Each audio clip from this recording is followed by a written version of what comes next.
ભાઈ ચાલી હતી 5મી ને દોહરાઈ લઈએ. કોઈ કહે કછુએ નાહી તો હે ભી ક્યાં બની આવે. આ સંસાર કશું છે જ નહીં. આપણે જોઈ રહ્યા છીએ, અંદર છીએ, અંદરની રમતો રમીએ છીએ અને કહીએ કે કશું છે જ નહીં, તો એ પણ કેવી રીતે બને? જો આમે બ્રહ્મ સત્તા ના હોતી તો દક્ષિણ રને ન પાવે. આ જૂઠો નાશવંત ક્ષણભંગુર સંસાર છે, પણ એમાં જો પરમાત્માની સત્તા ના હોત તો એ ક્ષણ પણ એ ટકી શકત નહીં, ક્યારનો નષ્ટ થઈ ગયો.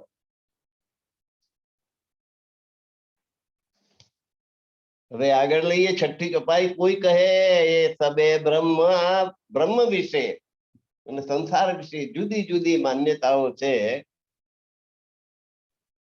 અને પાયા વગરની માન્યતાઓ છે.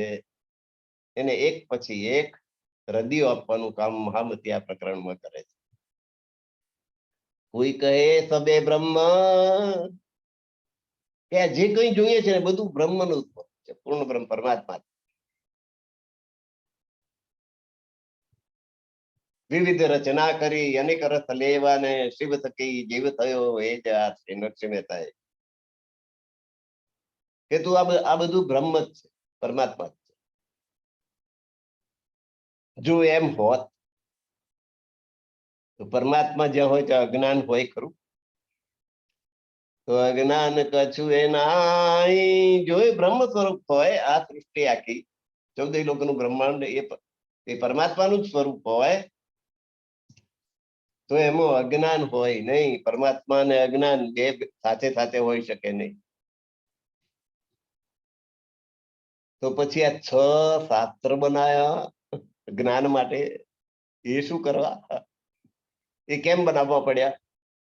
યોગ શાસ્ત્ર, ન્યાય શાસ્ત્ર, સાંખ્ય શાસ્ત્ર, વૈશેષિક શાસ્ત્ર, પૂર્વ મીમાંસા શાસ્ત્ર, ઉત્તર મીમાંસા શાસ્ત્ર.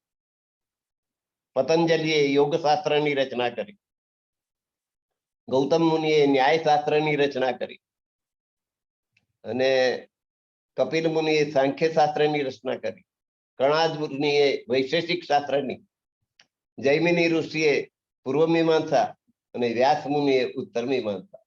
આમ 6 ઋષિઓએ પોતપોતાનું જ્ઞાન ઠાલવીને 6 શાસ્ત્રો બનાવ્યા.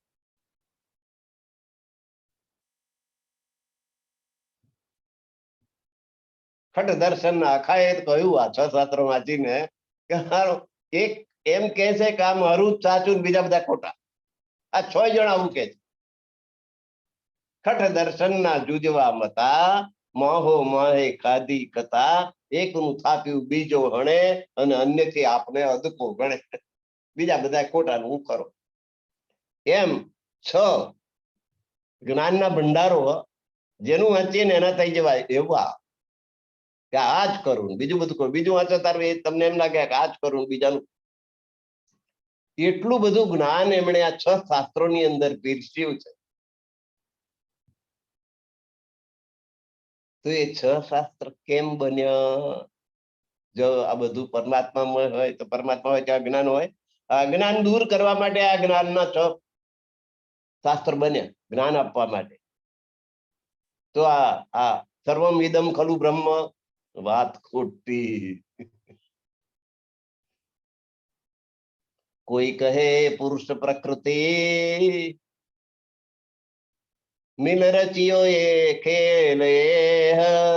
કોઈ કહે છે કે પુરુષ અને પ્રકૃતિ, પુરુષ એટલે બ્રહ્મ અને પ્રકૃતિ એટલે માયા, એ બે થઈને આ આખો ખેલ બનાવ્યો.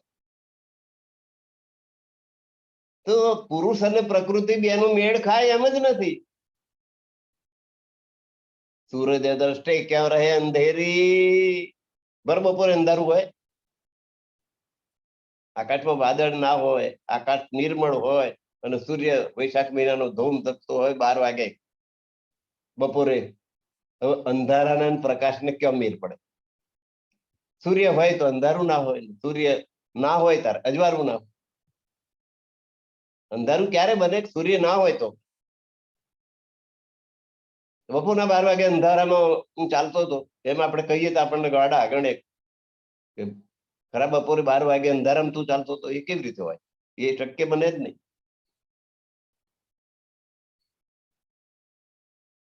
તો પ્રકૃતિ એટલે માયા, માયા અંધકાર પૂર્ણ, અજ્ઞાન પૂર્ણ છે, અજ્ઞાનનું સ્વરૂપ છે.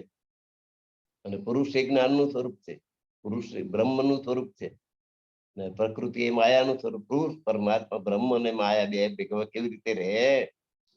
એ બે મળીને પાછો આ ખેલ બનાવે એમ તમે કહો છો? तो सूरज दृष्टि रहे કે અંધેરી, એ ભી બડા સંદેહ, શંકાજનક બાત તમે કરો છો. કોઈ કહે સબે સુપના, ન્યારા ખાવંધે ઓર, આ બધું એક સ્વપ્ન છે અને પરમાત્મા તો આનાથી કંઈક ન્યારો જ છે. તો સુપના જબ ઉડ જાયગા, સ્વપ્ન તો નિદ્રામાં આવે અને નિદ્રા પૂરી થાય સ્વપ્ન ઉડી જાય. તબ ખાવંદ હે કે ઠોર, તારે હવે ભાઈ પરમાત્મા કઈ જગ્યાએ? તમારે એની કોઈ જગ્યા રાખી જ નથી. આખું આ 14 લોકોનું બ્રહ્માંડ છે એ સ્વપ્નનું બનેલું છે. સ્વપ્ન જયારે ઉડી જાય ત્યારે પરમાત્મા ક્યાં રહે? ઉપર તલે માહે બાહેર, દસો દિશા સબ માયા. ઉપર માયા, નીચે માયા, પૂર્વમાં માયા, પશ્ચિમમાં માયા, ઉત્તરમાં માયા, દક્ષિણ ઈશાન અગ્નિ નૈઋત્ય વાય, કોઈ જગ્યા બાકી નહીં માયા સિવાય. અને સટ પ્રમાણ થે બ્રહ્મ રહિત હે. અને જ્ઞાન મેળવવા માટેના 6 ઉપકરણો છે. એક પ્રત્યક્ષ પ્રમાણ, જે આપણે આંખ, કાન, નાક, જીભ અને ચામડીથી જ્ઞાન મેળવીએ છીએ, એ પ્રત્યક્ષ પ્રમાણ. બીજું અનુમાન છે, અનુમાન કરીએ કે ધુમાડો નીકળે છે માટે અગ્નિ હોવો જોઈએ. ત્રીજું ઉપમાન છે, સરખામણી કરીએ કે કૂતરો છે ને વાઘ જેવો છે, વાઘ નથી પણ વાઘ જેવો છે, એટલે એના ઉપમાન સાથે સરખાવે. વાઘ એ ઉપમાન છે અને કૂતરો એ ઉપમેય છે. પછી શબ્દ પ્રમાણ એટલે વર્ણન કરી કે આવું છે. બધા આગળ જજો, રસ્તામાં એક પાણીની ટાંકી આવશે, ઊંચા ઊંચા 4 થાંભલા છે, એની પર પાણીની ટાંકી છે, એમાં પાણી ભરેલું છે અને ત્યાં લખેલું હશે શુભમ બાગ છે, અને એનાથી ડાબી બાજુ વળી જશો એટલે પૂજન બંગલો આવશે. વર્ણન કરે તો શબ્દ શક્તિ, શબ્દથી વર્ણન કરીને જ્ઞાન આપી શકાય. પછી અર્થાપત્તિ, કે આ જાડો માણસ છે, દિવસે કશું જ ખાતો નથી, આખો દાડો એની સાથે રહે. કેવી રીતે જાડો? તો કે રાત્રે ખાતો હશે, નહીં તો એમને જાડો થાય? એ અર્થાપત્તિ, આ એક એનાથી જાણી શકાય. અને અનુપલબ્ધિ, એ બિલકુલ ઠંડી નથી, મતલબ કે ગરમી છે, એનાથી જ્ઞાન થાય. અનુપલબ્ધિથી, કોઈ પણ વસ્તુની ગેરહાજરીથી, કે ભાઈ અહીં સુગંધ આવે છે, કે ચંપા બરાબર ચંપાનો ફૂલ ખીલે છે એટલે અહીંયા આગળ જોઈએ ને તો સુગંધ આવે, મતલબ કે દુર્ગંધ નથી. અહીં ગટરની દુર્ગંધ અહીં આવતી નથી, ફૂલોની સુગંધ અહીં આવે. તો અનુપલબ્ધિ, કોઈક વસ્તુની ગેરહાજરીથી બીજાની હાજરીનો ખ્યાલ આવે.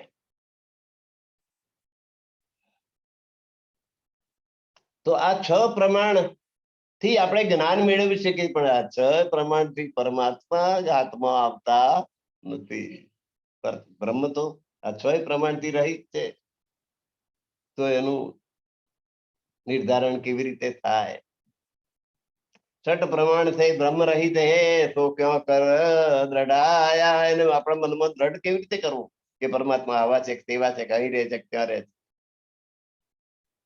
બુદ્ધ તુર્યા દ્રષ્ટ શ્રવણા, જોલો પહોંચે મન.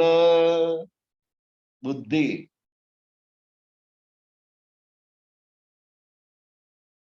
તુર્યા એટલે ચિત્ત,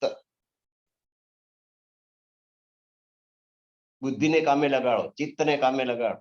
દ્રષ્ટિ એટલે આંખો, એને કામે લગાડો. શ્રવણા એટલે કાનને કામે લગાડો. અરે મનને કામે લગાડો. મન તો પવન ભેગી. જો ન પહોંચે મન, જ્યાં સુધી બુદ્ધિ પહોંચે, જ્યાં સુધી ચિત્ત પહોંચે, જ્યાં સુધી દ્રષ્ટિ પહોંચે, જ્યાં સુધી કાન પહોંચે, જ્યાં સુધી મન પહોંચે, ત્યાં સુધી બધી વસ્તુની ઉત્પત્તિ થાય છે અને નાશ થાય છે. જેની ઉત્પત્તિ તેનો નાશ, જેનો સર્ગ તેનો વિસર્ગ, જેનું પ્રગટ થવું તેનું અંતર્ધ્યાન થવું, એની સાથે જોડાયેલું જ હોય. જન્મ થાય એનું મૃત્યુ નિશ્ચિત છે કે ભાઈ ફલાણાનો જન્મ થયો, ભલે રામ હોય, કૃષ્ણ હોય, બુદ્ધ હોય કે મહાવીર હોય, જેનો જન્મ થયો એનું મૃત્યુ નિશ્ચિત છે. તો ઉત્પન્ન સારી આવટે, જેની ઉત્પત્તિ છે તેનો નાશ છે. જો કછું કહીએ વચન,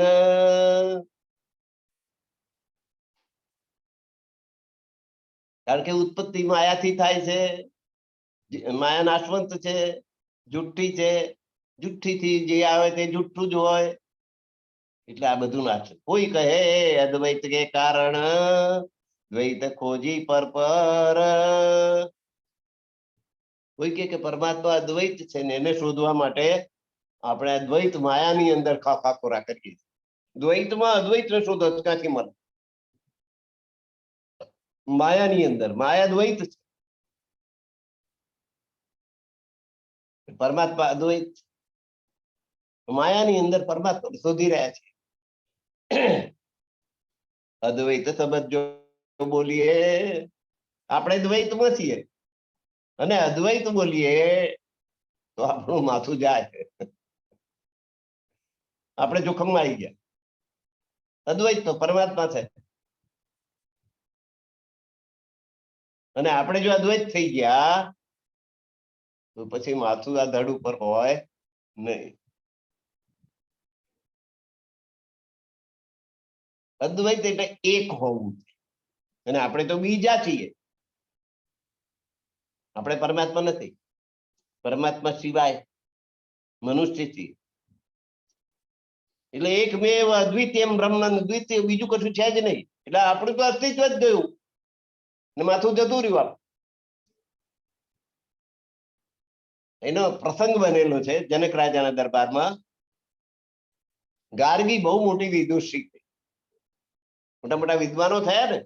જનક રાજા પોતે જ વિદ્વાન. અષ્ટાવક્ર ઋષિ આવેલા એમના દરબારમાં, 8 અંગમાં. એક ટાંટિયો આમ જાય, બીજો ટાંટિયો આમ જાય, એક હાથ આમ ચડેલો, બીજો આમ ચડેલો, એક ચાડું આ બાજુ જાય ને એક આ બાજુ. રંગ જોયો તો કોલસા જેવો. જ્ઞાની બહુ. અષ્ટાવક્ર ગીતા લખેલી છે એમ. જનક રાજાના દરબારમાં એમને જોઈને બધા દરબારીઓ હસ્યા. જોતા જ હસવું આવે એવું. તો એમણે પહેલું જ વાક્ય શું કહ્યું? હું ચામડિયાઓની સભામાં આવ્યો છું. અષ્ટાવક્રના જ્ઞાન તરફ કોઈએ નજર કરી નહીં. આના તરફ નજર કરી? ચામડી તરફ, બહારના દેખાવ. એટલે ચામડા તરફ તો ધ્યાન કોનું હોય? ચામડિયાઓ. તમે બધા ચામડિયા છો એવી ગાળ દીધી સારા શબ્દોમાં.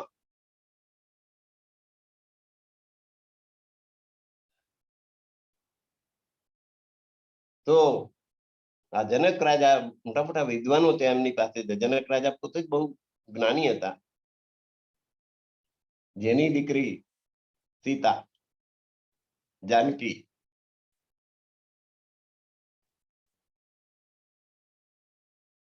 તો એમના દરબારમાં ગાર્ગી હતી. વારંવાર અદ્વૈત શબ્દ ઉપર બહુ પ્રશ્નો પૂછતી. ને યાજ્ઞવલ્ક્ય નામના મહર્ષિ એમની સભામાં હતા. એમણે કહ્યું કે ગાર્ગી, ઘડીએ ઘડીએ અદ્વૈત અદ્વૈત ના કરીશ, નહીં તો તારું માથું જશે. અદ્વૈત કહો તો પછી દ્વૈતનો નાશ થઈ જાય. દ્વૈત ટકે નહીં અદ્વૈત આગળ. અદ્વૈત એટલે માયા, બ્રહ્મ, અને દ્વૈત એટલે માયા. તો પરમાત્મા અદ્વૈત છે કે કેમ? એના અદ્વૈત વિશે જ પ્રશ્નો બહુ કરવા લાગી ગાર્ગી, વિદુષી. એટલે યાજ્ઞવલ્ક્ય ઋષિ એને ચેતવી કે જો તું અદ્વૈત અદ્વૈત કરીશ તો પછી તું કોણ? તારું અસ્તિત્વ જ મટી જશે. આપણું કોઈ, આપણે તો બધા દ્વૈત વાળા, એટલે આપણે તો છીએ જ નહીં, માત્ર પરમાત્મા જ છે.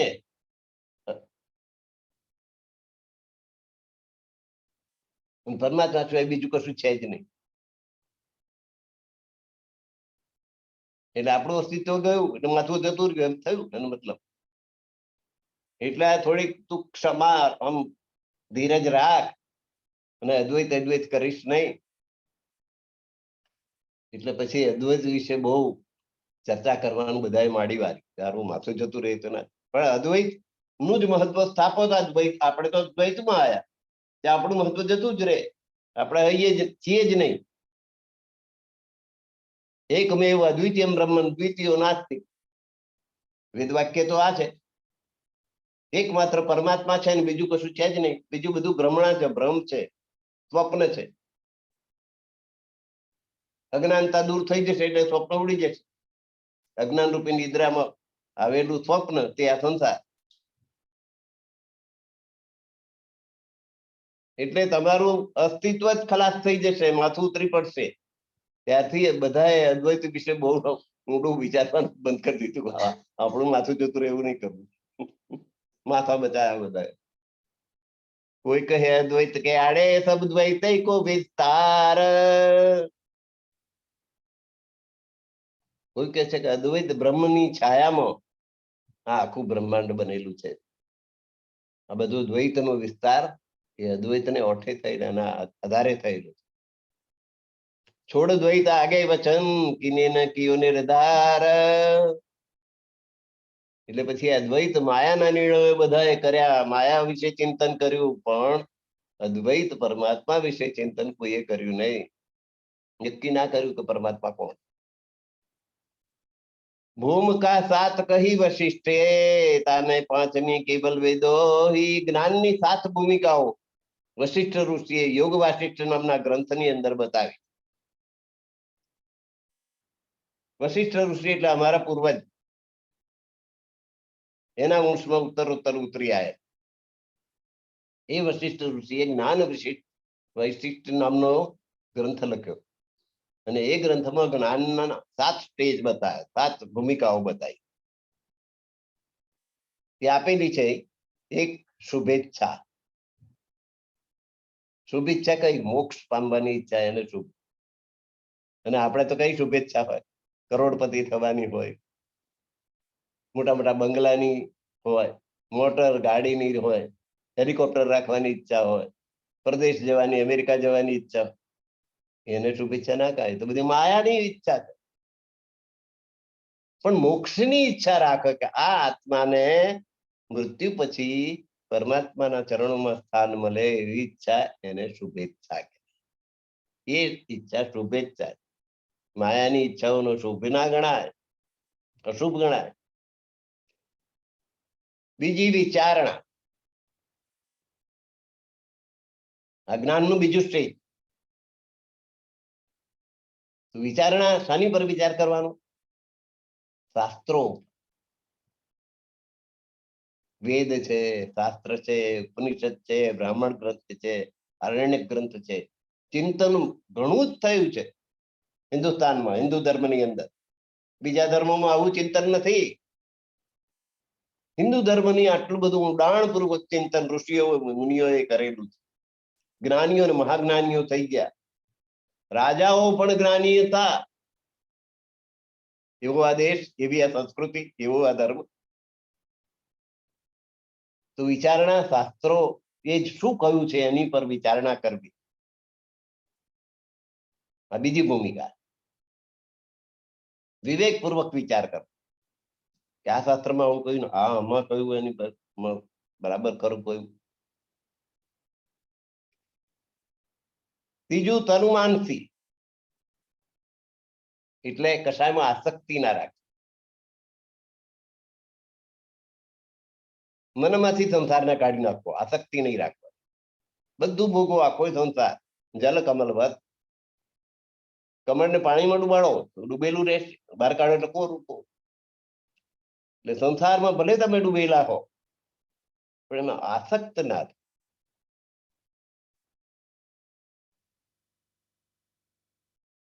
ચોથું સત્વાપત્તિ,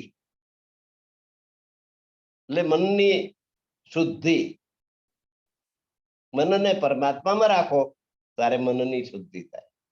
નહીં તો મન તો ક્યાં દોડે? કામ, ક્રોધ, લોભ, મોહ, મદ, મત્સર બધા એને સાથ આપે. એટલે ચોથી છે સત્વાપત્તિ, ચોથું સ્ટેજ. મનને શુદ્ધ કરીને પરમાત્મા સતત પરમાત્મામાં લાગેલા રહ્યો, પરમાત્મા સાથે તદ્રુપ થઈ જવું. અને પાંચમી અસંશક્તિ,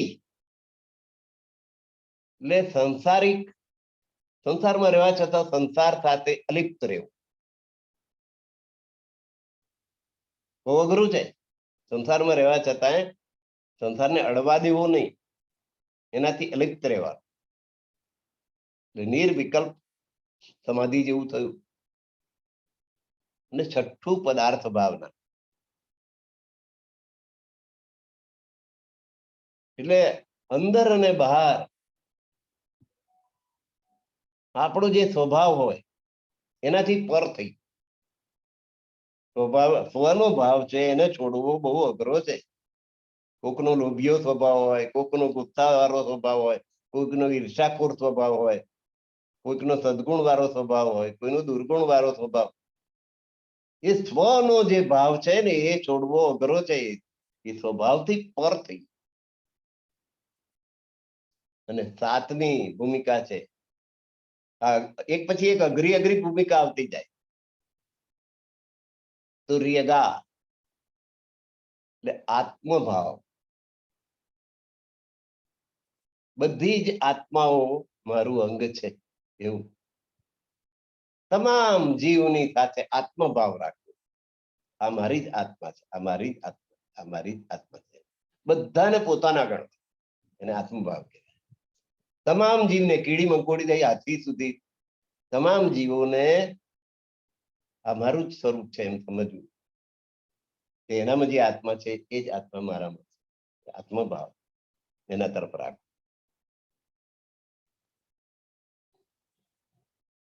તો આ સાત ભૂમિકાઓ.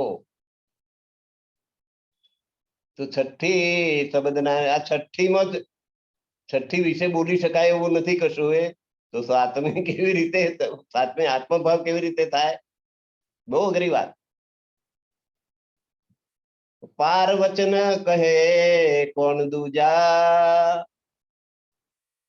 સ્વામીજી આટલું બધું કર્યા પછી કે છે કે આખા બ્રહ્માંડ થી પારના જે પરમધામના વચન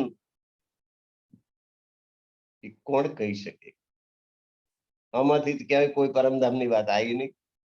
આટલું બધી અવસ્થાઓ જ્ઞાનની પાર કરી નાખી, પણ એમાં પરમધામની વાત ક્યાંય આવતી નથી. પરમાત્માના ધામની વાત આવી નહીં. સર્વજ્ઞ કો સબ સૂજે, એ પારના વચન સાંભળવા. તો જે સર્વજ્ઞ હોય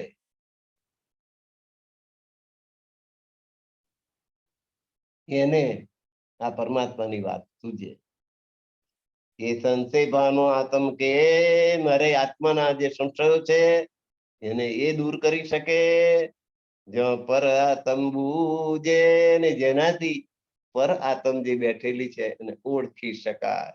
મારી પર આત્મ પરમધામમાં પરમાત્માના ચરણોમાં બેઠેલી છે. એ પર આત્મની સાથે આ આત્માનું મિલન થાય, એને ઓળખી શકાય. એ બધા સંશયો જે આત્માના છે દૂર કરી શકે. તો કોણ કરી? જે સર્વજ્ઞ ગુરુ હોય તે કરી શકે. પરમહંસ બિન કોણ કહે?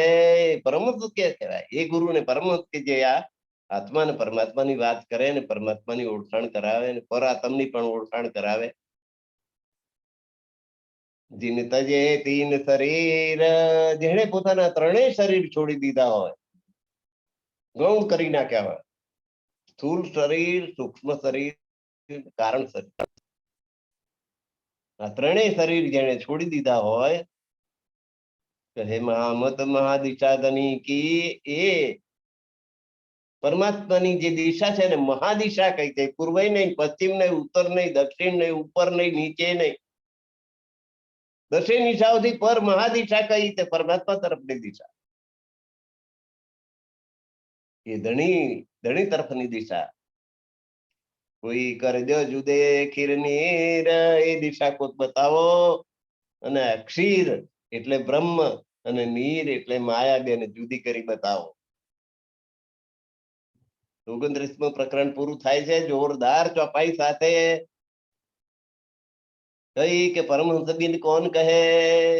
પરમહંસ જેવા ગુરુ મળે જેને 3 શરીર છોડી દીધા હોય. તો 3 શરીર કયા? એક સ્થૂળ શરીર, એક સૂક્ષ્મ શરીર, એક કારણ શરીર. એ ત્રણેય જેને છોડી દીધા હોય તો સ્થૂળ શરીર શાનાથી બનેલું છે? 5 તત્વ પૃથ્વી જલ તેજ વાયુ ને આકાશ અને 5 ગુણ.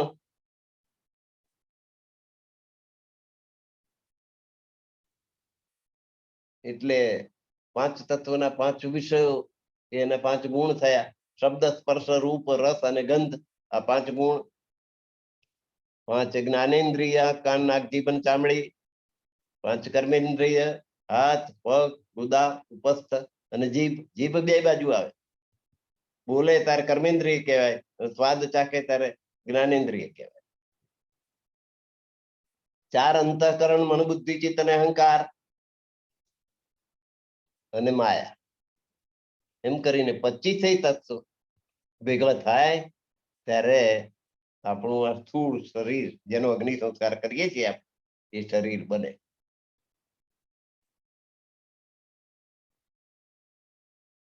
પચીસમું તત્વ માયા ગણાવી છે. કેટલાક એને જીવ પણ ગણાવે. માયાની પણ જીવ, પણ જીવ એ માયાવી જ છે એટલે માયા ગણો કે જીવ.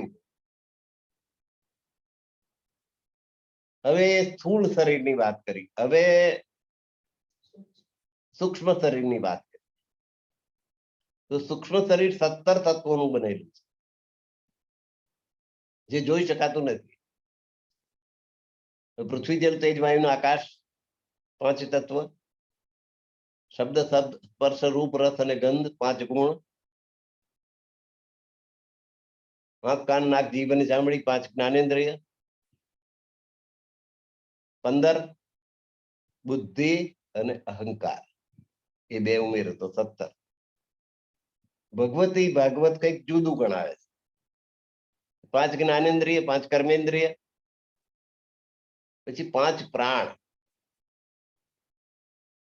અને બુદ્ધિ અને મન એમ કરીને 17 શરીર બનાવે. સ્થૂળ સૂક્ષ્મ કારણ શરીર જોઈએ તો 5 કોષ અન્નમય પ્રાણમય મનોમય વિજ્ઞાનમય અને આનંદમય 5 કોષનું કારણ શરીર બનેલું. અને મહાકારણ શરીર એ માયા જળ અને ચેતન તત્વનું બનેલું છે. આ 4 પ્રકારના શરીર સ્થૂળ સૂક્ષ્મ કારણ અને મહાકારણ એ છૂટી જાય ત્યારે આત્મા વિમુક્ત બને. એ સિવાય આત્માની મુક્તિ થઈ શકે નહીં. આ 4 શરીર ના છૂટે ત્યાં સુધી જન્મ પુનર્જન્મ. સ્થૂળ શરીર એકલું જ છૂટે, બાકીના 3 બાકી રહે.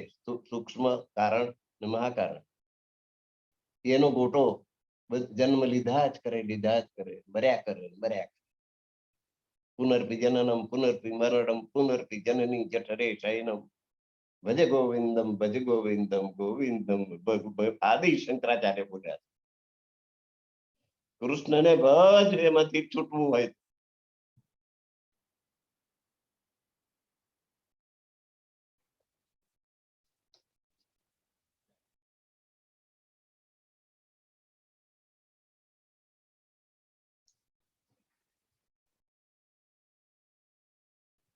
તો પરમહંસ બિન કોણ કહે. તીન તજે હે 3 શરીર. આ 3 શરીર જે છોડી દે તેને પરમહંસ કહેવાય. અને કહે મહામત મહાદિશાધની કી. એ પરમાત્માની જે દિશા છે એ મહાદિશા છે. મહામતી સ્વામી શ્રી પ્રાણનાથજી કહે છે કે પરમાત્માની દિશા બતાડીને તમે માયા અને બ્રહ્મ જુદા કરી આપો. તો 15 ચોપાઈ પૂરી થઈ. પ્રકરણ 29મું પૂરું થયું. હવે 30મું પ્રકરણ શરૂ થાય છે. ચિહ્ને કે કર બ્રહ્મ કો, બ્રહ્મને કેવી રીતે ઓળખવા? એ તો ગુણ હી કે અંગ કો વિકાર. આ શરીર તો સત્વ રજ તમ 3 ગુણોથી ભરેલું છે. અને અંગના બધા વિકારો એની અંદર છે. કામ, ક્રોધ, લોભ, મોહ, મદ, મત્સર. બાજી કરે બાજી રચી, અને આ બાજી કરે આ 14 લોકના બ્રહ્માંડ રૂપી બાજી ગોઠવી છે. એનું મૂળ ક્યાં છે? કે માયા છે, મોહ અહંકાર. મોહ અને અહંકાર અને માયા, એનાથી આ સૃષ્ટિની ઉત્પત્તિ. મોહ તત્વ ઉત્પન્ન થયું. એકોહમ બહુશ્યામ, હું એકમાંથી જ અનેક થવું. અક્ષર બ્રહ્મના મનમાં મોહ થયો. એ મોહ નારાયણજીમાં આવ્યો. નારાયણજીના નાભી કમળમાંથી બ્રહ્મા વિષ્ણુ મહત પ્રગટ થયા. અને બ્રહ્માજીએ પોતાના જમણા અંગથી મનુ ભગવાન અને શત્રુપા શક્તિને ઉત્પન્ન કર્યા અને કહ્યું, જાઓ હવે સંસાર ઉત્પન્ન કરો. એટલે ત્યાંથી આખી સૃષ્ટિની શરૂઆત થઈ. બધા જીવો ઉત્પન્ન થયા. મનુષ્યો, પશુઓ, પક્ષીઓ, જનજનાવર, હાથીથી મળી કીડી સુધી બધું જ બ્રહ્માજીએ આ સૃષ્ટિનું નિર્માણ કર્યું. તો ચિહ્ને ક્યાં કર બ્રહ્મ કો, પરમાત્માને કેવી રીતે ઓળખે? કારણ કે સત્વ રજ અને તમ અને એના વિકારો જે થયા, એનાથી આખી સૃષ્ટિ બની. માયાથી આ બ્રહ્માંડ બન્યું. ગુણ હે કે અંગ કો વિકાસ, સત્વ રજ અને તમ એના મિશ્રણમાંથી આ જગત ઉત્પન્ન થયું. બાજી કરે બાજી રચી, અક્ષર બ્રહ્મે આ બાજી ગોઠવી છે. માયાવી મૂળ માયા છે. મૂળ, એના મૂળમાં શું છે? આ બ્રહ્માંડના મૂળમાં માયા અને મોહ અને અહંકાર, આ 3માંથી આ પેદા થયું. જાકો પેડ પ્રતિબિંબ પ્રકૃતિ, 5 તત્વ હી કો આકાર. તો જાકો પેડ, એનું મૂળિયું તો પ્રતિબિંબ, પ્રકૃતિમાં અક્ષર બ્રહ્મનું પ્રતિબિંબ પડ્યું છે. તેમાંથી 5 તત્વ આકાર લીધો. પૃથ્વી, જલ, તેજ, વાયુના આકાર. કેલે નિર્ગુણ વ્યાપક, અને એની અંદર નિર્ગુણ સ્વરૂપે બ્રહ્મની સત્તા આવી.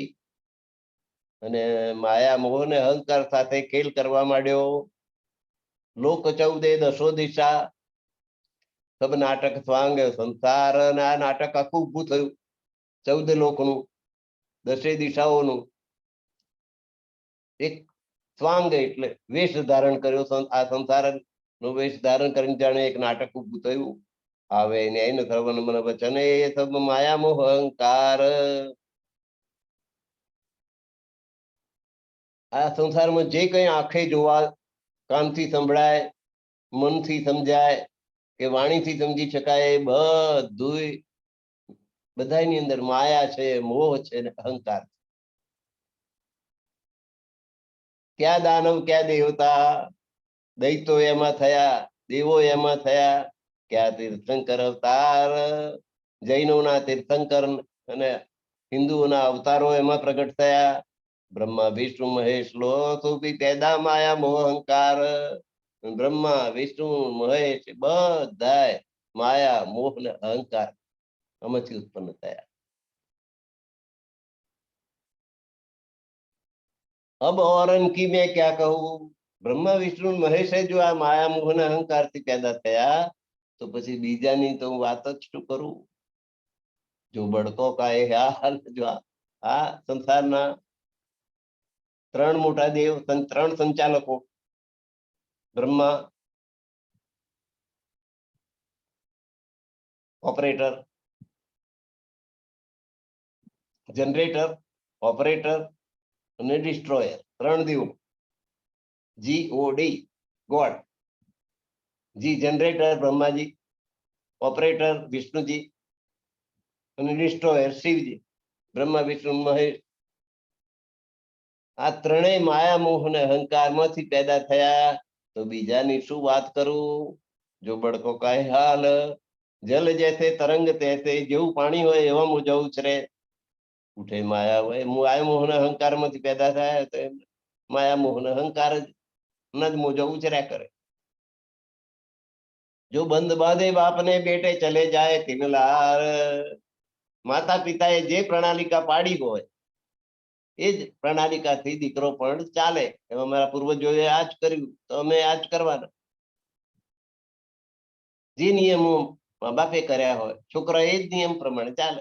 એ મોટા થાય એટલે મારા બાપા આમ કરતા હતા એટલે મારે એમ જ કરતા. બેટે ચલે જાય તિનલાર. એ પ્રમાણે આ સંસારની અંદર જે પ્રમાણે રસ્તા ચાલે, માર્ગ ચાલે, સંપ્રદાયો ચાલે, ધર્મ ચાલે, એ પ્રમાણે એમના બાપા સ્વામિનારાયણ હોય તો છોકરા સ્વામિનારાયણ થાય, બાપ પ્રણામી હોય તો છોકરો પ્રણામી થાય, રામાનંદી હોય તો રામાનંદી થાય, જૈન હોય તો જૈન થાય, બૌદ્ધ હોય તો બૌદ્ધ થાય. જો બંધ બાંધે બાપને પેટે ચલે જાય. બેટો કશું નવું વિચાર જ નહીં. મારા બાપા આમ કરતા હતા કે મારે એમ કરવા. એટલે ચીલા જાય, ચીલે ચીલે ગાડી ચલે, ચીલે જાય કપૂત બને, ચીલે નવ ચલે ઘોડા સિંહ કપૂત. ચીલે ચીલે તો બધા ચાલે. જીવ ઉર્જે જાલી છલકી, એ સબ માયા મોહ અહંકાર. આ છલ કપટથી ભરેલી એક એવી મોહ જાળ બનાવી છે કે બધા જીવો એમાં અટવાઈ પડ્યા છે, ગૂંચાઈ ગયા છે. માયા મોહ અહંકાર, કોઈને પરમાત્માની દિશા સુધતી નથી. અને એમાં ધર્મના નામે જે જે થયું છે એના આડંબરનો પાર નથી. દેવું રે મસ્જિદ અપાસરે, દેવળો, ખ્રિસ્તીઓના દેવળો, મુસલમાનોની મસ્જિદો, જૈનોના અપાસરાઓ, સબ લગે માહે રોજગાર. બધા બિઝનેસ લઈને બેઠા છે, પૈસા કમાવા. ધંધો થઈ ગયો, ધર્મ એક ધંધો બની ગયો. મંદિર જુઓ તો ભેટની અપેક્ષા રાખે, જાઓ એટલે ભેટ મૂકો. આપવાનું શું? તો બસ દર્શન કરો ને જાઓ તમારી મેં, ભાઈ મૂકતા જાઓ ભેટ. પાછા ગુપ્ત દાન માટે મોટી મોટી પેટીઓ રાખ, જ્યાં અમને સીધે સીધું ના હોય તો અમનો પછી અમે અમારી મેર ખોલી લઈએ. તારું એમ આપણને વિશ્વાસ બેસે કે આ ખોટે માર્ગે નહીં જાય. બધું એકનું એક.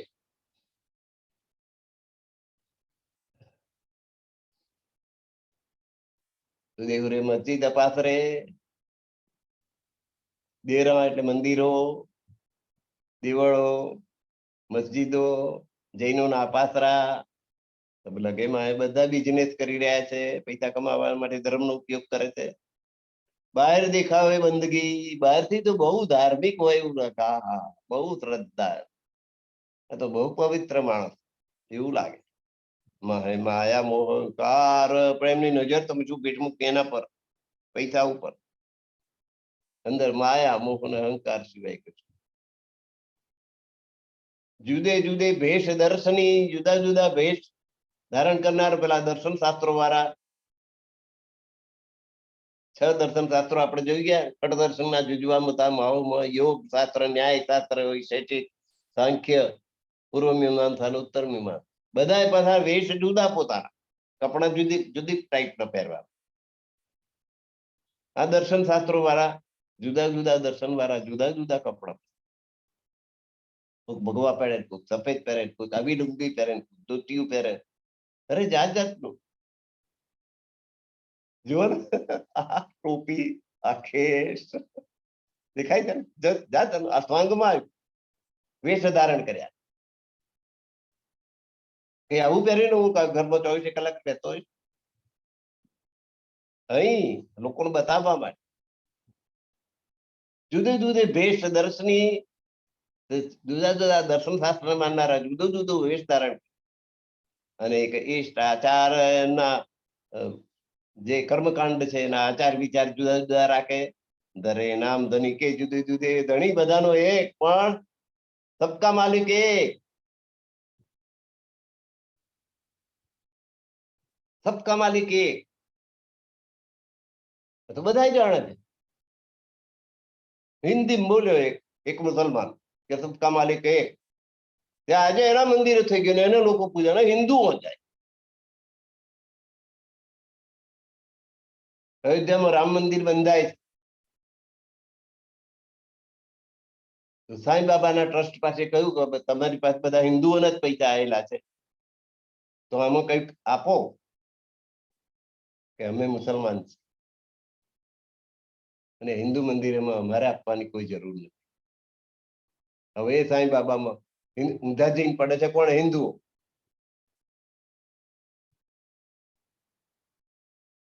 હું ચાલવા જાઉં છું, એક બેન ચાલવા આવે છે, ગુરુવારે દાડે મેં કહું કાલે કેમ ગયા? કે દર ગુરુવારે હું સાંઈ, એને મારે બહુ કામ કરે.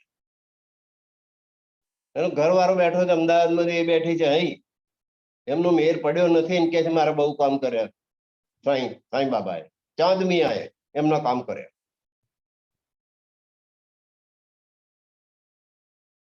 આ અજ્ઞાનતાની હદ. અને એમાં હિન્દુઓ એટલે જુદે જુદે ભેષ દર્શની, અનેક ઇષ્ટાચાર, દરે નામ ધનિકે જુદે જુદા જુદા નામ પરમાત્માનો ધારણ કરીને જુદા જુદા આચાર વિચાર પેડે ચલે માયા મોહ અહંકાર. જુદા જુદા સંપ્રદાયો એનાથી ચાલુ થઈ ગયા. રામાનંદી સંપ્રદાય, ફલાણો સંપ્રદાય ને ઢીકડો સંપ્રદાય, બધાય માયા મોહ અહંકાર ની અંદર ડૂબેલા. સ્વામીજીએ કોઈને બાકી નથી છોડ્યા. કેટલું બધું ઓબ્ઝર્વેશન છે એમ. તે વખતનું 400 વર્ષ પહેલા, જયારે ગાડી નથી, ટ્રેન નથી, બસ નથી, કોઈ યંત્ર નતા, જ્યાં જવું હોય ત્યાં પગપાળા ચાલીને જવાય. એ ભાવમાં ખોજ ખોજ ષટ શાસ્ત્ર હુએ, 6 શાસ્ત્ર બન્યા શોધી શોધીને. પતંજલિ યોગ શાસ્ત્ર, પતંજલિ ઋષિ થઈ ગયા, એમણે યોગ શાસ્ત્ર આપ્યું, યોગથી પરમાત્મા પ્રાપ્ત થાય. 6 શાસ્ત્ર કયા ને આપણે, યોગ શાસ્ત્ર, ન્યાય શાસ્ત્ર, વૈશેષિક, સાંખ્ય શાસ્ત્ર, પૂર્વ મીમાંસા, ઉત્તર મીમાંસા. પતંજલિ યોગ શાસ્ત્ર આપ્યું, યોગ કરવાથી પરમાત્મા પ્રાપ્ત થાય. ગૌતમ મુનિએ ન્યાય શાસ્ત્ર, કે ન્યાયથી પરમાત્મા પ્રાપ્ત થાય. ઘણા ઋષિએ વૈશેષિક આપ્યું, કાલને મુખ્ય ગણ્યો, અને એની કૃપાથી પરમાત્મા પ્રાપ્ત થાય. હા, કપિલ મુનિએ સાંખ્ય શાસ્ત્ર આપ્યું, તો સંખ્યા ગણાવી કે કેટલા તત્વોથી કયું શું બન્યું, કેટલા તત્વોથી કયું બન્યું, સંખ્યાને, અને એનાથી પરમાત્મા પ્રાપ્ત થાય. એમ પૂર્વ મીમાંસા જૈમિની ઋષિ, ઉત્તર મીમાંસા વ્યાસ ઋષિ, એમ જુદા જુદા રસ્તે પરમાત્માના માટે ઉભા કર્યા. એટલે શોધતા શોધતા 6 શાસ્ત્ર બની ગયા. અનેક વચન વિચાર, દરેક જુદા જુદા ઉપાયો બતાવ્યા પરમાત્માને ઓળખવા માટેના, પ્રાપ્ત કરવા માટે. કર્મ ઉપાસના જ્ઞાન કી વાણી થકી મળે માયા મોહ અહંકાર. કર્મ ઉપાસના અને જ્ઞાનની ચર્ચામાં જ માયા મોહ ને અહંકાર મટવાઈ પડ્યા. શબ્દ સુને એક દૂજે કે, ફેર ફેર કરે વિચાર, એકબીજાના શબ્દો સાંભળીને વારંવાર એની પર ચિંતન કરવા લાગ્યા. કેવું કર નામ ધરે આપણે, એની પર કવિતાઓ બનાવી અને પોતાના નામ લગાવી દીધા. સબ મગન માયા મોહ અહંકાર, બધા માયા મોહ ને અહંકાર ની અંદર મગ્ન થઈ ગયા. એ વાની કથે સબ અગમ, માય ગુજ શબ્દ હે પાર. તો એ कैसे સમજી મોહરે માયા મોહ અહંકાર. જે પરમાત્મા અગમ છે એના માટે એમણે વાણીની રચના કરી, અને એમાં અનેક ગૂઢ શબ્દો નો ઉપયોગ કર્યો. હવે આ માયા મોહન અહંકારમાં અટવાયેલી આજે દુનિયાના જીવો મોરણ એ પેલા અઘરા શબ્દોને કેવી રીતે સમજી શકે? ત્યાં મેં જીવ દોએ ભાત કે આવા સંસારની અંદર બે પ્રકારના જીવો, એક ખેલે દૂજે દેખનહાર. આવા સંસારની અંદર આવી જીવ સૃષ્ટિની અંદર બે પ્રકારના જીવો, એક તો આ માયાની અંદર રમનારા મસ્ત રહેનારા જીવો, અને માયાનો ખેલ જોવા આવેલી પરમધામની બ્રહ્માંગનાઓ જે જીવ પર સવાર થઈ તે જીવો. એક જોનારા અને એક ખેલ કરનારા. ખેલ તો જ ખેલ કરે ને, કોક જોનાર તો હોવું જોઈએ કે નહીં. કોક જંગલ બધી નાટક કરે, વસ્તીમાં આવીને નાટક કરે. પેલા અમારા વખતમાં રામલીલા વાળા આવે, ભવૈયા આવે, ભવાઈ નો ખેલ કરે, રાજા હરિશ્ચંદ્ર નો ખેલ. રાજા હરિશ્ચંદ્ર નું પાત્ર જેને લીધો એ ચોધારા આંસુ એ રડતો પણ હોય.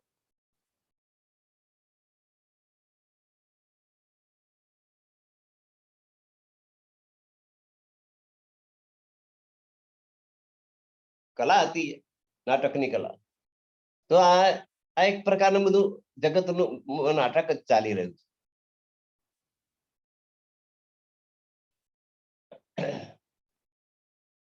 યા મેં જીવ દોએ ભાત કે, એક નાટક કરનાર અને એક નાટક જોનાર. પરમધામની બ્રહ્માંગનાઓ આવા સંસારની અંદર નાટક જોવા માટે, આ સંસારનો ખેલ જોવા માટે ઉતરી. એક ખેલ કરે અને બીજી જુએ. પહેચાન ન હોય કાહુ પાડી પડી માયા મોહંકાર. અમે જોવા આવ્યા છીએ એવી એને ખબર નથી, અને અમે રમવા ખેલ કરવા આવ્યા છીએ એવી પેલાને ખબર નથી. એ ખેલના આપણે મોરા છીએ, આપણે આપણું પાત્ર ભજવી રહ્યા છીએ, આપણને ખબર છે કે આપણે આ નાટક કરી રહ્યા છીએ. એમ આ સંસારનો ખેલ ચાલી રહ્યો છે. કેટલાક જોવા આવ્યા છે, એ જોવા આવ્યા છે એવું એમને ખબર નથી, એ નાટક ભેગું નાટક કરવા લાગ્યા છે.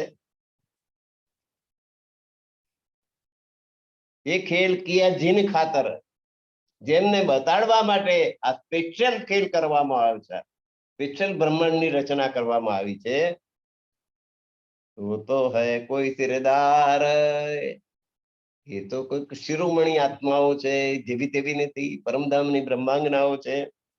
જોલો ન હવે જાહેર તો ઉડે ને માયા મોહ અહંકાર. પણ જ્યાં સુધી આ માયા મોહ અને અહંકાર નો પડદો દૂર ના થાય ત્યાં સુધી એમને ખબર નથી કે આપણે આ ખેલ જોવા આવ્યા છીએ, કરવા નહીં. ऐसे खेल अनेक एक क्षीण में करे ज्ञाय करतार. પરમાત્માની આજ્ઞાથી અક્ષર બ્રહ્મ દ્વારા આવા અનેક એક ક્ષણમાં આવા અનેક ખેલ ઉત્પન્ન થાય. તો કરતાર ઠોર ક્યાં પાઈએ, તો આ બધા નું મુખ્ય કરતા પરમાત્મા છે. એનું ધામ કેવી રીતે પ્રાપ્ત કરવું? જ્યાં સુધી આ માયા મોહન અહંકાર ઉડે નહીં ત્યાં સુધી એ પરમાત્મા આપણને ઓળખાય નહીં, અને પરમાત્માનું ધામ ક્યાં છે એની સમજ પડે નહીં, અને આપણાથી ત્યાં જવાય નહીં. મહામતોથી સબ જાહેર મિલે અક્ષરાતે જ બરથાર. મહામત કહે છે, મહામતી સ્વામી પ્રાણનાથજી કહે છે કે હવે જોવાયેલી બધી બ્રહ્માંગનાઓ જાહેર થવાની છે, અને એમને એમનો પતિ અક્ષરાતીત પરમાત્મા પ્રાપ્ત થવાનો છે. અને એમના આવવાના ઇનામ સ્વરૂપે વૈરાટ વસીને ચલ અખંડ મુક્તિ સ્થાનો ઉત્પન્ન થવાના છે. ક્યારે? ઉડ્યો માયા મોહ અહંકાર, માયા મોહ અહંકાર દૂર થઈ જાય ત્યારે. તો આ 30મા પ્રકરણની છેલ્લી ચોપાઈ છે, દોહરાઈ લઈએ. મહામત હોતી સબ જાહેર, હવે આ બ્રહ્માંગનાઓ જાહેર થવાની છે, અને નીલે અક્ષરાતીત બરથાર, એ અક્ષરાતીત પરમાત્માને પોતાના ધણી તરીકે પ્રાપ્ત કરવાની છે. અને એના ઇનામ રૂપે વૈરાટ હોતીને ચલ, આ જે બ્રહ્માંડ છે એ અખંડ થઈ જવાનું છે. અને ઉડ્યો માયા મોહ અહંકાર, અને માયા મોહ ને અહંકાર એ બ્રહ્માંગનાઓના જ્ઞાનથી, તારતમ જ્ઞાનથી, ધણીશ્રી દેવચંદ્રજીના તારતમ જ્ઞાનથી આ અજ્ઞાન ઉડી જવાનું છે અને માયા મોહ અને અહંકાર દૂર થઈ જવાના. હવે પ્રકરણ આવ્યું 31, કિરંતન પ્રકરણ 31. બહુ સરસ પ્રકરણ છે. કલી ને દેખ્યા જ્ઞાન અચંબા, કલી ને દેખ્યા જ્ઞાન ચંબા. આ કલિયુગમાં જ્ઞાન એવું કે આપણે આશ્ચર્યચકિત થઈ જઈએ. જ્ઞાનની બાબતમાં આશ્ચર્યચકિત થઈ જવાય એવું આ કલિયુગમાં જોગ દેખાઈ રહ્યું છે. બાતન મોલ રચે અતિ સુંદર, વાતોના વડા બહુ કરવામાં આવે છે. એમાં મોટું મહેલ બનાવ્યો સુંદર. ચેજાજીમીન થંભા, એની ટોચ ક્યાં છે, એ કઈ ધરતી પર છે અને કયા થાંભલાનો આધાર છે એને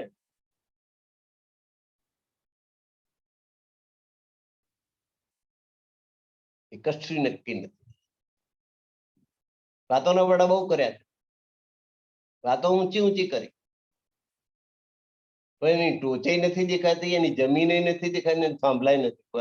આધાર વગરની વાત. જ્ઞાનની બાબતમાં આશ્ચર્યજનક સ્થિતિ આ કલિયુગમાં દેખાય છે. અંગન ઇન્દ્રિક અંતઃકરણ વાચા બ્રહ્મ ન પહોંચે કોએ,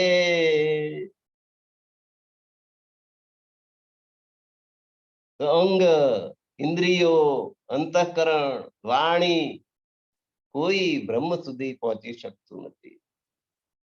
બ્રહ્મને પ્રાપ્ત કરાવવામાં અમન કોઈ વસ્તુ સમર્થ નથી. કહે સાખ પુરાવે શ્રુતિ, વેદોની સાક્ષી પુરાવામાં આવે છે અને પછી પાછા એમ કે અમને બ્રહ્મનો અનુભવ થાય.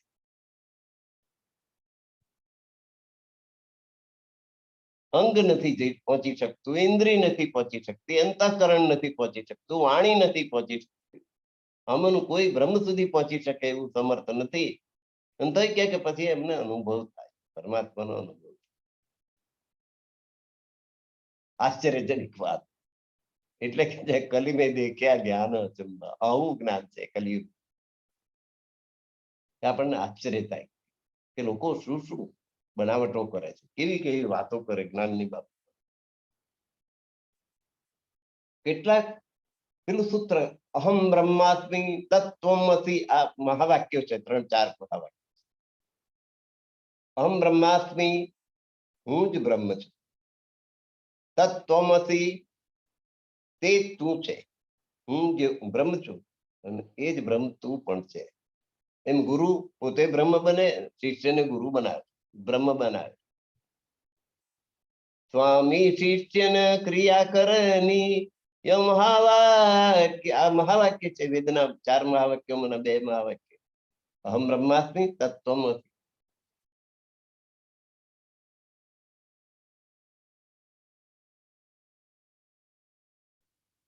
અયમ આત્મા બ્રહ્મ, ત્રીજું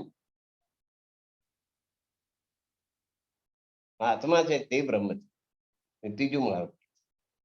આમ વેદોના 4 મહાવાક્યોમાંથી આવે કે અહમ બ્રહ્માસ્મિ હોય કે બેઠે અને તત્વમસી ઓર કહાવે. ગુરુ કહે છે કે હું બ્રહ્મ છું અને તું પણ બ્રહ્મ છે. તત્વમસી, તું પણ તે જ છે. એટલે સ્વામી શિષ્યને ક્રિયા કરની મહાવાક્ય દ્રઢા. પોતે કોઈ ક્રિયા કે કર્મ કરતા નથી અને આ મહાવાક્યોને પોતાની ઉપર દ્રઢ કરાવી, પોતાની ઉપર ઘટાવે છે. ખરું જો તો બ્રહ્મમય બની જતા સ્વામી, ગુરુ અને શિષ્યના કોઈ ક્રિયાકલાપ હોતા નથી. એમના આચાર વિચાર એવા હોય છે કે હું બ્રહ્મ છું, તું બ્રહ્મ છે. આવું બોલવાથી થઈ જવાય? એ પ્રમાણેનું આપણું આચરણ તો હોવું જોઈએ ને. षट प्रमाण से ब्रह्म है न्यारा, सो कहे अद्वैत हम आप। परमात्मा तो आ छय प्रमाणમાં કશાયથી આવતો નથી. પ્રત્યક્ષ, અનુમાન, ઉપમાન, અર્થ, અર્થાપત્તિ, અનુપલબ્ધિ આગળ સમજાઈ ગયા. એ છ પ્રમાણથી પરમાત્મા સમજાતા નથી. છ પ્રમાણ લગાડો પણ પરમાત્માને ઓળખી શકાતા નથી, પામી શકાતા નથી. એ છ પ્રમાણથી પરમાત્મા ન્યારા છે, અલગ છે. શું કહે અદ્વૈત હમ આપ,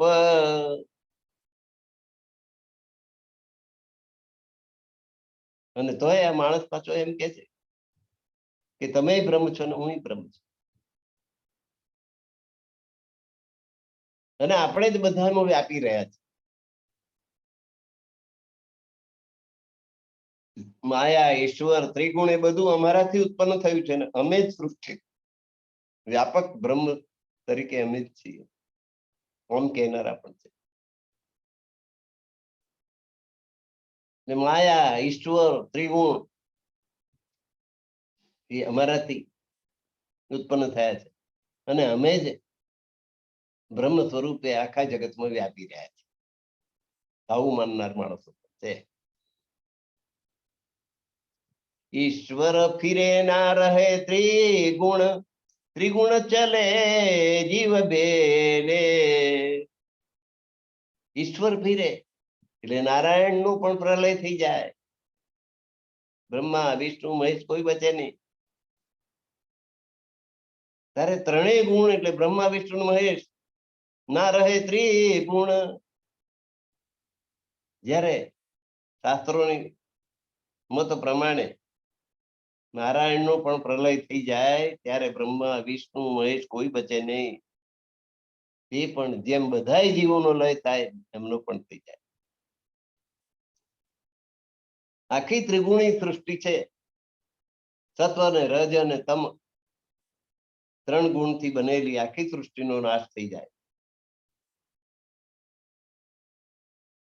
પણ આ વેદાંતી લોકો પોતે જ બ્રહ્મ છે એમ કહેનારા, અભિમાન રાખનારા, પોતાનેથી જ સૃષ્ટિ ઉત્પન્ન થઈ છે એવું એ કહાવે બ્રહ્મ સબ પેતા છે. અમે જ બ્રહ્મ છીએ ને અમારેથી જ આખી સૃષ્ટિ ઉત્પન્ન થઈ છે એમ કહેનાર મિથ્યાભિમાની જયારે મૃત્યુ આવે ને ત્યાં એકલા જ જાય છે, આખી સૃષ્ટિ લઈને નહીં જતા. આ સૃષ્ટિ આખી અમારાથી પેદા થઈ એવું કે અમે જ બ્રહ્મ સ્વરૂપ છીએ, અહમ બ્રહ્મા. પણ જાય ત્યારે નનામી એમની એકલાની જ જાય, આખી સૃષ્ટિને લઈને જતા નથી. કુવત કછું એને પાઈએ મહે કોઈ શક્તિ તેમના પોતાના છે નહીં. ખેલે મોહ મેં પરે પરવતમ, અને મોહ તત્વની અંદર પરવશ પડેલું એમનું મન આ ખેલ બધા અહીં કરે છે. ભૂમકા એક ન ચડ શકે કહાવે ઈશ્વર કો કારણ. તો શાસ્ત્રોમાં 7 ભૂમિકાઓ બતાવેલી: શુભેચ્છા, વિચારણા, તનુમાનસી, તત્વાપત્તિ, અસંશક્તિ, પદાર્થ ભાવના અને તુર્યગા. જ્ઞાનની આ 7 પગથિયા છે. એમાં કઈ પગથિયે ચડ્યા ના હોય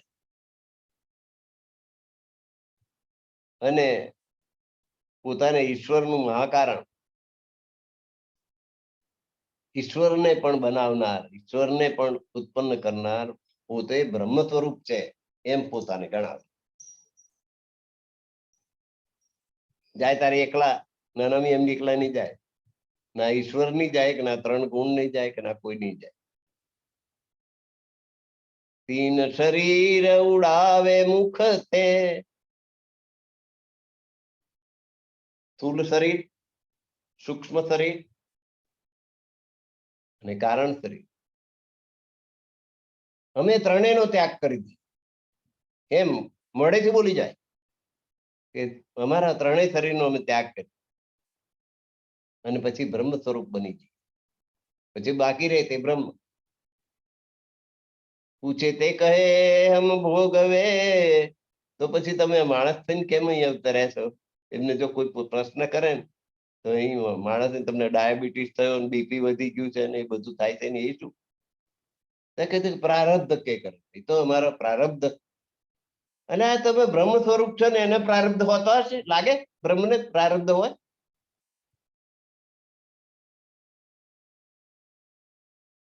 પાછા એવું કે અમને આ પ્રારબ્ધ લાગે છે એ ભોગવવા માટે જાય.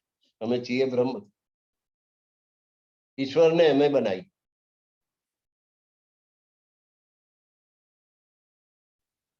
તીન શરીર, સ્થૂલ શરીર, 5 તત્વ, 5 ગુણ, 5 જ્ઞાનેન્દ્રિય, 5 કર્મેન્દ્રિય અને 4 અંતઃકરણ ને 1 માયા, 25 તત્વનું સ્થૂળ શરીર. સૂક્ષ્મ શરીર 5 તત્વ, 5 ગુણ, 5 જ્ઞાનેન્દ્રિય, બુદ્ધિ અને અહંકાર, એ 17 તત્વોનું સૂક્ષ્મ શરીર. અને કારણ શરીર 5 કોષ, અન્નમય, પ્રાણમય, મનોમય, વિજ્ઞાનમય, આનંદમય એનું કારણ શરીર બને. અને મહાકારણ શરીર જડ ચેતન ના સંયુક્ત થવાથી મહાકારણ શરીર બને. એમાં આ 3 સ્થૂલ, સૂક્ષ્મ અને કારણ, આ 3 શરીર મુખ બોલી જાય કે અમે 3 શરીર તજી દીધા અને હવે બાકી અમે રહ્યા તે બ્રહ્મ સ્વરૂપ જ છીએ, પરમાત્મા. તો પછી તમે આ સુખ દુઃખ ભોગવો છો કે એ તો પ્રારબ્ધ છે. એટલે તમે બ્રહ્મ સ્વરૂપ, બ્રહ્મને પ્રારબ્ધ હોય. માયા ઈશ્વર તે હોત ન્યારે, માયા ને ઈશ્વર કરતા અમે અલગ છીએ, અમે બ્રહ્મ છીએ.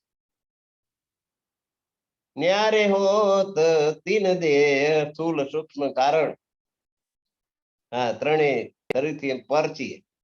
અદ્વૈત કો પ્રારબ્ધ લગાવે, અમે અદ્વૈત બ્રહ્મ સ્વરૂપ છીએ અને અમને પ્રારબ્ધ લખ્યું એટલે પ્રારબ્ધ લાગ્યું છે એટલે અમે માણસ થયા છીએ.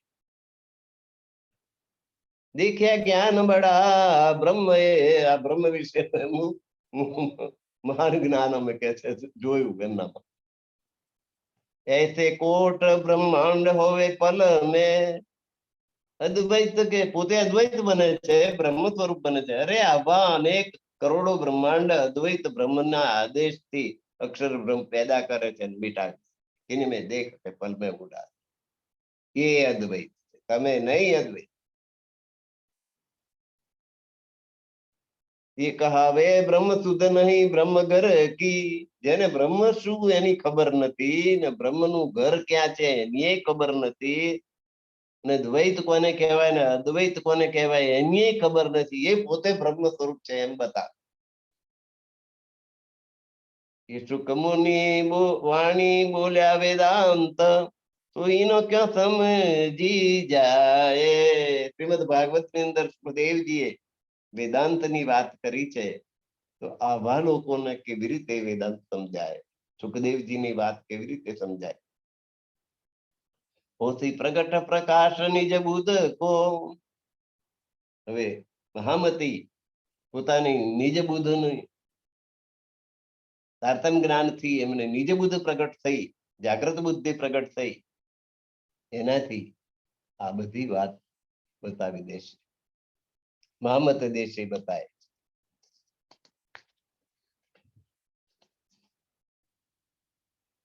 હવે એના પછીનું પ્રકરણ છે 32મું.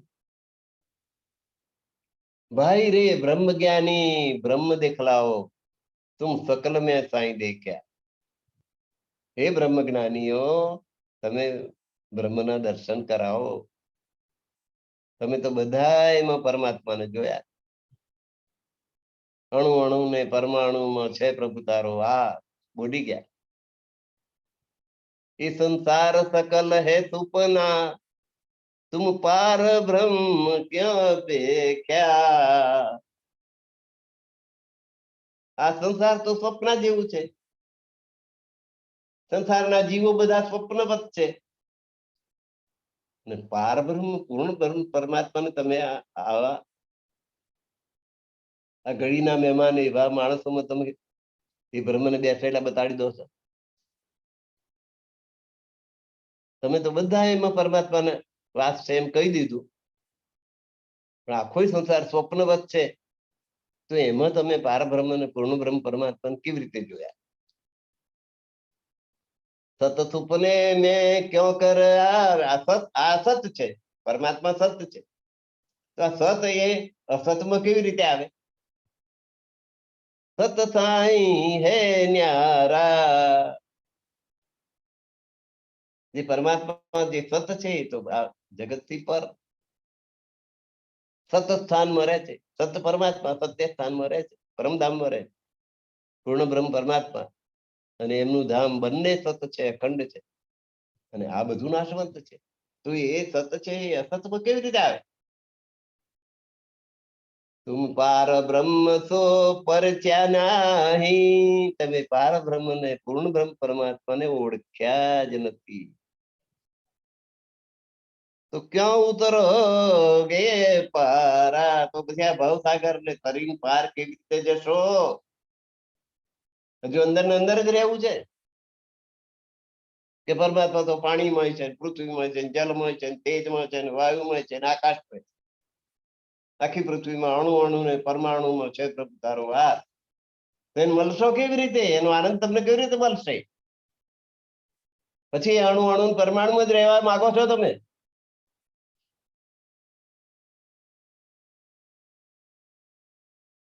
આ સંસાર તો સ્વપ્નવત છે, તમે કહો છો. અને એમાં પરમાત્મા કેવી રીતે હોય? અસતમાં સત કેવી રીતે બતાવો? તુમ વૈકુંઠ જમપુરી એક કર દેખી, તમે તો જમપુરી એને કહો છો અને વૈકુંઠ એને કહો છો. પરમાત્માને ના ઓળખો તો જમપુરી તમારું સ્થાન. ગોવિંદ કે ગુણ ગાય કે તાપર માગત દાન,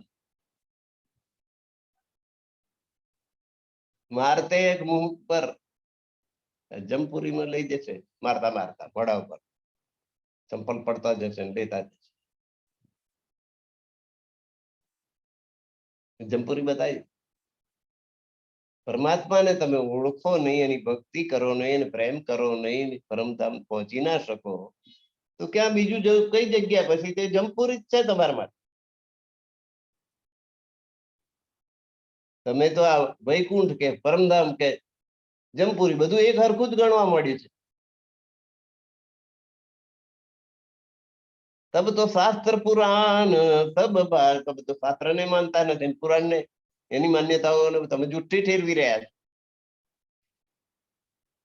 સુખદેવ વ્યાસ કે વચન વિના કોણ કહે મેં જાન્યા. સુખદેવજી અને વ્યાસજી રચિત શ્રીમદ ભાગવત નો અભ્યાસ કર્યા સિવાય પરમાત્મા ઓળખાય નહીં. સુખદેવજી ને વ્યાસજી ને જ્યાં સુધી ના સમજો ને ત્યાં સુધી અમે બ્રહ્મને જાણી લીધો છે એમ કેવી રીતે કહી શકાય? યા મેં બડભાગી ભય વલ્લભાચાર્ય, જાકો સુખદેવ કા ગુણ ભાયા. હમ નસીબદાર થયા. કોણ કે વલ્લભાચાર્ય, જે વૈષ્ણવ સંપ્રદાયના આદિ સ્થાપક વલ્લભાચાર્યજી મહારાજ. વૈષ્ણવો છે ને એમને પૂછો વલ્લભાચાર્ય વિશે, કશું નહીં જાણતા. હું બડભાગી નસીબદાર થયા વલ્લભાચાર્ય કે જેમને સુખદેવ કા ગુણ, સુખદેવે રસ્તો બતાવ્યો પ્રેમનો, કે પરમાત્માને પ્રાપ્ત કરતા હોય તો પ્રેમ સિવાય બીજો કોઈ જ સાધન નથી. જપ કરો, તપ કરો, તીર્થ કરો, માળાઓ પહેરવો, બાહ્યાચારો ગમે તેટલા કરો, ત્યાં સુધી પરમાત્માને પ્રેમ ના કરો ત્યાં સુધી પરમાત્મા મળે નહીં. એટલે સુખદેવજીની આ પ્રેમની વાત વલ્લભાચાર્યજીને ગમી, એટલે એને બડભાગી નસીબદાર કયા છે, જે સુખદેવજીના વચનોને વ્યાસજીના વચનોને સમજી શક્યા છે.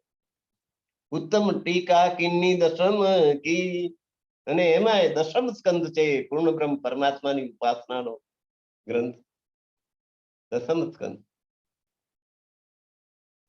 એની પ્રબોધિની નામની ટીકા લખી વલ્લભાચાર્યજી. ભાગવત ઉપર તો ઘણા વિદ્વાનોએ ટીકા લખી, પણ એમાં વલ્લભાચાર્યજીની પ્રબોધિની ટીકા 1 નંબર ઉપર આવે, ફર્સ્ટ આવે, 1લો નંબર આપી શકે.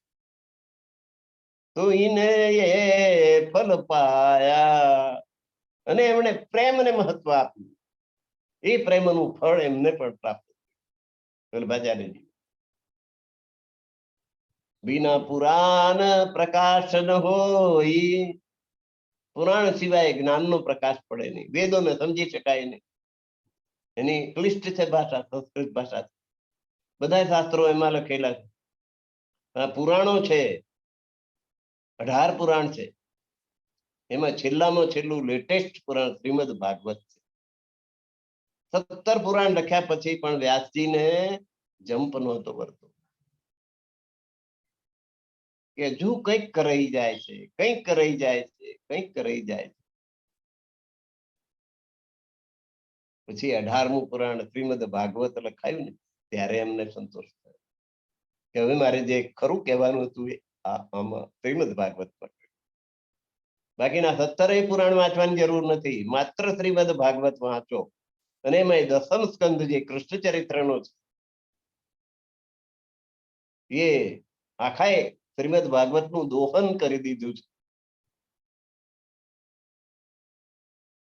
ને જેમ દૂધને આખરીએ ને દહીં બને ને દહીંને વલોવીએ ને જેમ માખણ નીકળે ને, નવનીત કાઢીને આ જગતને આપી દીધું છે શ્રીમદ ભાગવત 10મ સ્કંદ. બિના પુરાણ પ્રકાશ ન હોય, પુરાણ સિવાય વાંચ્યા સિવાય જ્ઞાન થાય નહીં. શાસ્ત્ર વિના કોણ માને? અને શાસ્ત્રનું સાક્ષી ના આપો તો તમારા મોઢાની કહેલી વાત કોઈ માને નહીં. તમારે કહેવું પડે કે પરમાત્મા કોણ છે. તો તમે ગીતાનો શ્લોક આપો,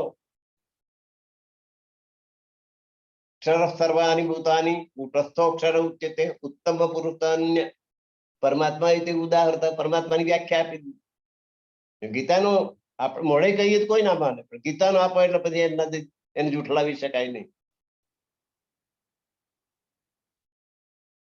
એમ બિના પુરાણ પ્રકાશ ન હોય, શાસ્ત્ર બિના કોણ માને? શાસ્ત્રોનો આધાર ના આપો તો કોઈ તમારી વાત માને નહીં. એક અક્ષર કો અર્થ ના આવે તો બ્રહ્મ બ્રહ્મ આને એક અર્થે, એક અક્ષરનો અર્થ ના સમજાતો હોય તો એ બ્રહ્મને આ બ્રહ્મરૂપી બ્રહ્માંડ ની અંદર લાવે કે આ બ્રહ્મ, પેલા બ્રહ્મ, આ દેવ પરમાત્મા, પેલો દેવ પરમાત્મા. આગળ સમજણ જ ના પડે. જેને આ પુરાણોનો કે શાસ્ત્રોનો એકય અર્થ કે એકય શબ્દ સમજાતો ના હોય એવા લોકો આ પરમાત્માને આ નાશવંત દુનિયાની અંદર લાઈન મૂકી દે કે આ પરમાત્મા, રામદેવ પીર પરમાત્મા, ફલાણા દેવ પરમાત્મા. કાલ આવત કબુ બ્રહ્મ ભવન में પરમાત્માનું જ્યાં સ્થાન હોય ત્યાં કાલ પ્રવેશ કરી શકે, મૃત્યુ આવી શકે ખરું? તમે કેમ એટલું વિચારતા નથી? અખંડ સાઈ જો આને હોતા તો બ્રંગ બ્રહ્માંડ કોણ હોય.